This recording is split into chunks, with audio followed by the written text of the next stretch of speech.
आज मैं श्रोडिंगर जिनको नोबेल अवार्ड मिला था फिज़िक्स के लिए, बहुत कमाल के साइंटिस्ट, उनका एक कोट मुझे मिला।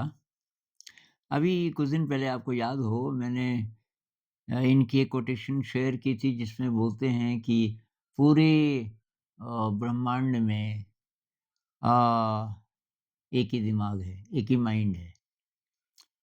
तो कुछ-कुछ लोग नाराज़ भी हो गए कि ये साइंटिफिक नहीं है। अरे भाई साइंटिस्ट को कोट कर रहा हूँ मैं। अ, नोबेल अवार्ड विनर साइंटिस्ट को कोट कर रहा हूँ, जो बहुत बड़े माने जाते हैं। जब से क्वांटम फिज़िक्स आया, तो मैं नहीं बोल रहा हूँ, ये वो बोल रहे हैं भई, साइंटिस्ट बोल रहे हैं और मैं इससे एग्री करता हूँ। लेकिन थोड़ा-सा आपको पूरी बात सुननी चाहिए। कई लोग मेरे ख़्याल से केवल हेडिंग देखते हैं कि the number of total number of minds in the universe is just 1 ऐसा कुछ था। तो बात सुनिए पहले क्या बात हो रही है। तो ये जो लोग बोलते हैं ना साइंटिफिक नहीं है, ये दरअसल पुरानी साइंस है। 70s तक की साइंस जिन लोगों ने पढ़ी और मेरे ख़्याल से ज़्यादातर वही साइंस अब भी चल रही है।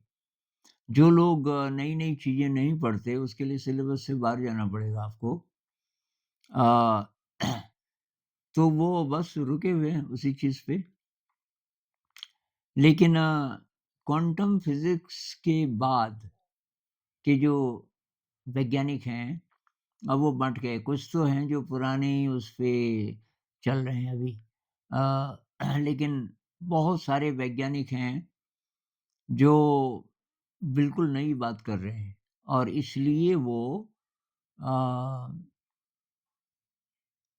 ये जैसे डेविड बोम है ना, तो डेविड बोम इतने बड़े साइंटिस्ट वो कृष्णमूर्ति जी के साथ डायलॉग क्यों कर रहे हैं?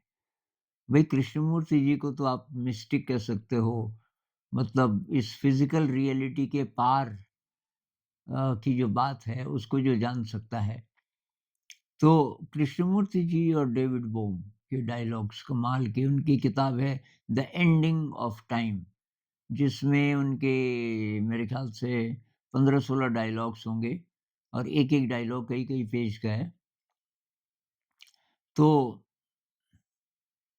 ये वैज्ञानिक बोल रहे हैं भाई। वैज्ञानिक ऐसी जगह पहुँच गए कि अब पुरानी फ़िज़िक्स उसमें काम नहीं आएगी।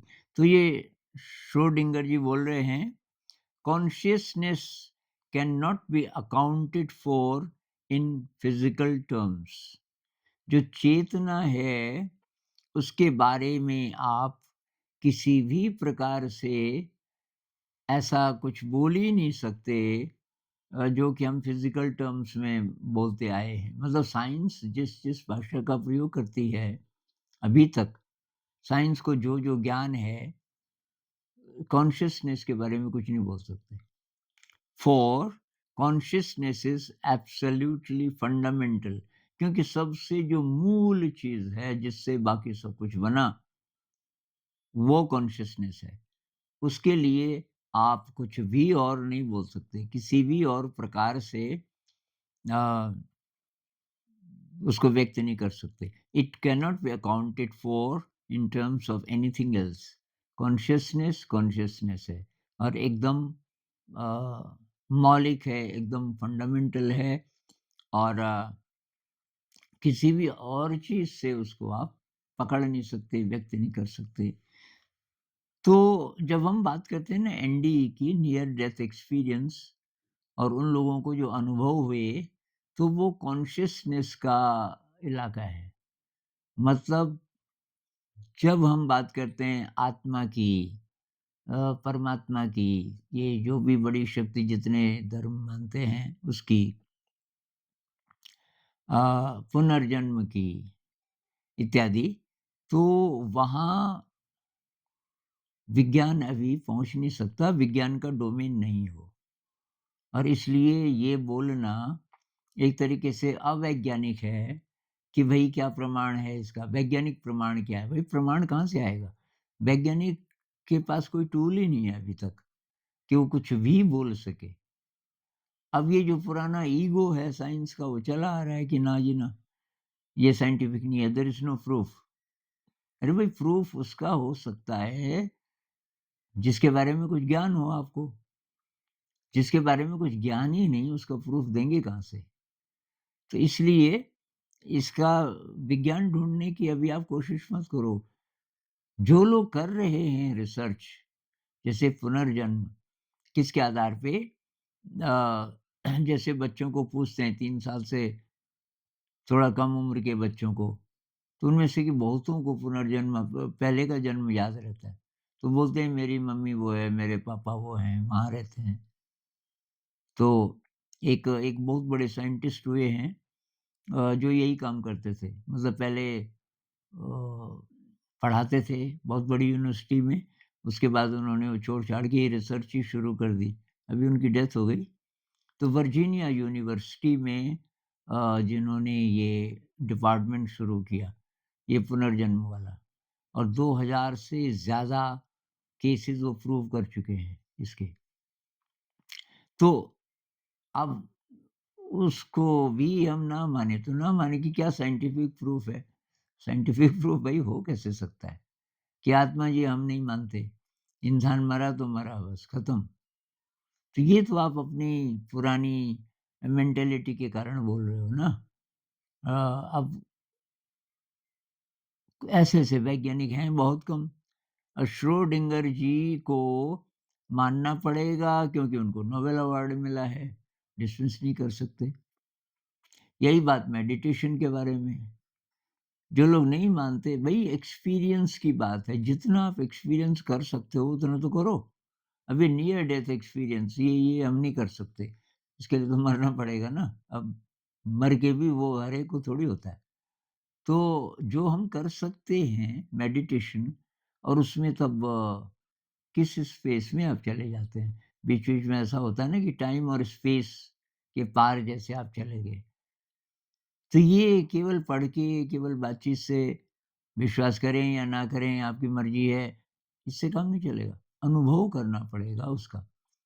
तो इन चीज़ों का तो हम कर सकते हैं अनुभव, मेडिटेशन हम ट्राई कर सकते हैं। ये प्रेयर क्या चीज़ है, एक्सपेरिमेंट कीजिए, पूरे दिल से आप प्रेयर कीजिए और देखिए कि उसका असर होता है कि नहीं। कोई बीमार आदमी है, प्रेयर से क्या असर पड़ता है। तो ये ग्रैटिट्यूड का अभ्यास है, इससे आपकी ज़िंदगी में खुशी आनी शुरू हो जाएगी। तो ये जितनी चीज़ें हैं, ये अनुभव की चीज़ें हैं। जैसे प्रेम की तरह और यही श्रोडिंगर की एक और कोटेशन है, अभी मुझे वो मिल नहीं रही। तो वो क्या कहते हैं कि कोई वैज्ञानिक ये नहीं कह सकता कि जब प्रेम होता है किसी से, तो वो जो एकदम फीलिंग आती है अंदर अ, प्रेम की, वो क्या है? नहीं बता सकते। वैज्ञानिक लोग नहीं बता सकते, वो ज़्यादा से ज़्यादा ये बोल सकते हैं कि जी ये केमिकल बनते हैं शरीर में, ब्रेन में ये न्यूरोट्रांसमीटर बनते हैं। अरे हम ब्रेन की, शरीर की बात थोड़ी कर रहे हैं, हम फीलिंग की बात कर रहे हैं। और फीलिंग थोड़ी है न्यूरोट्रांसमीटर। तो आप मतलब सेकेंडरी चीज़ों को पकड़ रहे हो, जो प्राइमरी चीज़ है सीधे फीलिंग, उसको विज्ञान नहीं पकड़ सकता, उसको आपको फ़ील करना पड़ेगा। प्रेम क्या चीज़ है, ये तो प्रेम जब आपको होगा तभी पता चलेगा। तो ये मैं इसलिए बोल रहा हूँ ना कि थोड़ा-सा अ, अभी जो वैज्ञानिक हैं, इस तरीके के वैज्ञानिक हैं जो ज़रा ओपन हैं, श्रोडिंगर हैं, डेविड बोम हैं, तो थोड़ा-सा इनकी बात सुन लो पहले ये बोल क्या रहे हैं। डेविड बोम और जे कृष्णमूर्ति के डायलॉग्स, क्योंकि एक वैज्ञानिक है और दूसरा संत है। इससे आपको काफ़ी इनसाइट्स मिल सकते हैं, नए प्रकार के। अ, तभी इतनी बात करते हैं इस पे। नमस्कार।